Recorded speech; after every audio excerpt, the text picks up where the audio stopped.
Welcome traders, this is पिप्स pulse. और आज हम लोग इस वीडियो के अंदर देखने वाले हैं कि जो मैंने वीकली एनालिसिस किया था उसमें मैंने आपको मंडे की कुछ ट्रेड्स बताई थी।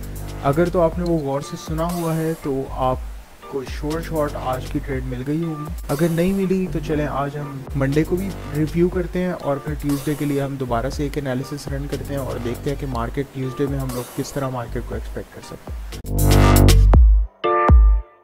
ओके सो सबसे पहले डेली की बात कर लें तो डेली के अंदर आज की कैंडल ने सबसे पहले इस जोन को टेस्ट किया है और इस जोन को टेस्ट करते साथ इसने अपने प्रीवियस कैंडल के हाई को भी ब्रेक कर दिया।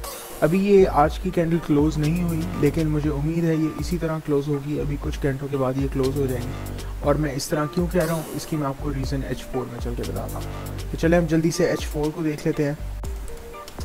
4 आवर की बात की जाए तो 4 आवर के अंदर आप देख सकते हैं कि इसने एक रिट्रेसमेंट ली और वही एरिया जो मैंने आपको एनालिसिस के अंदर बताया था कि ये सारा जोन हमारा जो है ये एक बाय एरिया है, यहाँ से कहीं से भी मार्केट जा सकती है और ये जोन बहुत बड़ा है, हम यहाँ से ट्रेड नहीं लेंगे। मेरे मुताबिक ये एक अच्छी ट्रेड नहीं है क्योंकि इसका एसएल बहुत बड़ा है। तो जैसा कि मैंने आपको बताया था कि ये जोन है H4 का और यहीं से मार्केट ऊपर जा सकती है।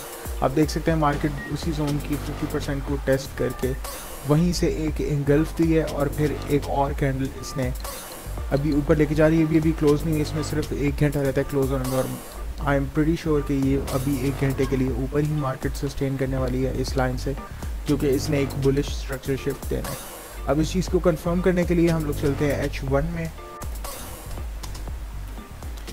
अगर H1 की बात कर ली जाए तो H1 के अंदर भी मैंने आपको बताया था कि ये पूरा का पूरा स्ट्रक्चर जो है ये एक जोन बना हुआ है और यहाँ पे कहीं से भी मार्केट बुलिश जा सकती है। तो ये भी एक अच्छी जगह नहीं है ट्रेड लेने के लिए अनटिल एंड अनलेस आपको कंफर्मेशन ना मिल जाए, और कंफर्मेशन आज मार्केट ने नहीं दी।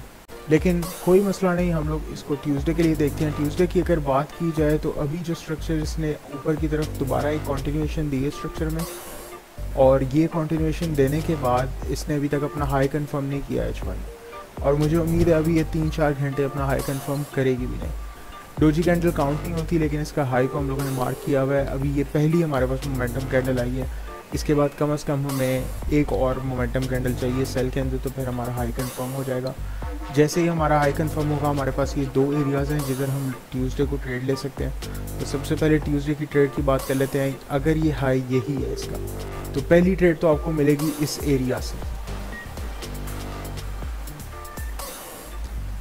तो यहाँ पे आपने कंफर्मेशन फाइंड करनी है। अगर यहाँ पे मार्केट रिएक्ट करती है या विक्स बनाती है या रिट्रेस करती है अपने छोटे टाइम फ्रेम में या स्ट्रक्चर शिफ्ट कर देती है अपने छोटे टाइम फ्रेम, तो आप ज़रूर यहाँ पे बाय कर सकते हैं। तकरीबन यहाँ तक तो आपका टारगेट होगा, उसके बाद आप हाफ बुकिंग करके ओपन भी छोड़ सकते हैं क्योंकि डेली का भी तक हाई कंफर्म नहीं हुआ, तो ये मार्केट अभी और बुलिश जाएगी। लेकिन अच्छी ट्रेड ये होगी कि अगर आप इसका हाई कंफर्म होने दें और फिर हाई कंफर्म होने के बाद ये मार्केट हमें यहाँ पर कहीं पे मिले, तो फिर हम लोग इसकी यहाँ तक आराम से एक अच्छा प्रॉफिट ले सकते हैं बिल्कुल छोटे से एसएल के साथ, और यहाँ पे मोस्ट प्रॉब्ली एक अच्छी कंफर्मेशन भी आपको मिल जाएगी।